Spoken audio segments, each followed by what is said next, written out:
நான் இவ்வளவு கஷ்டப்படுறதை யாரும் கண்டுக்கவே இல்லை. தினமும் நான் அழுகிறதை யாரும் கண்டுக்கவே இல்லை.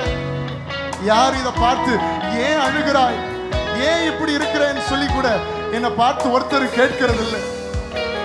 நான் படிக்கிற கண்ணீர் யாருக்குமே தெரியாது. நான் படுகிற கஷ்டம் யாருக்குமே தெரியாது. நான் படுகிற அவமானங்கள், எனக்கு விரோதமாய் பேசப்படுகிற வார்த்தைகள் யாருக்குமே தெரியாது. எனக்கு மட்டும்தான் தெரியும். என் இருதயம் உடைக்கப்பட்டிருக்கிறது எனக்கு மட்டும்தான் தெரியும். என் இருதயம் ஒவ்வொரு நாளும் நொறுங்கி கொண்டிருப்பது எனக்கு மட்டும்தான் தெரியும்.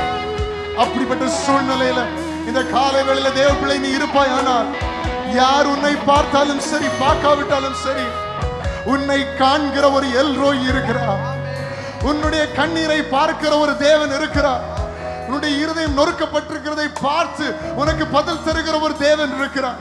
இன்னைக்கு அவரை நோக்கி கூப்பிடுவாயானா அவர் உன்னை பார்த்து, கலங்காதே, நான் உன்னோடு கூட இருக்கிறேன், உன்னை நான் பலப்படுத்துவேன், என் நீதியின் வலது கரத்தில் உன்னை தாங்குவேன் என்று சொல்லுகிறார்.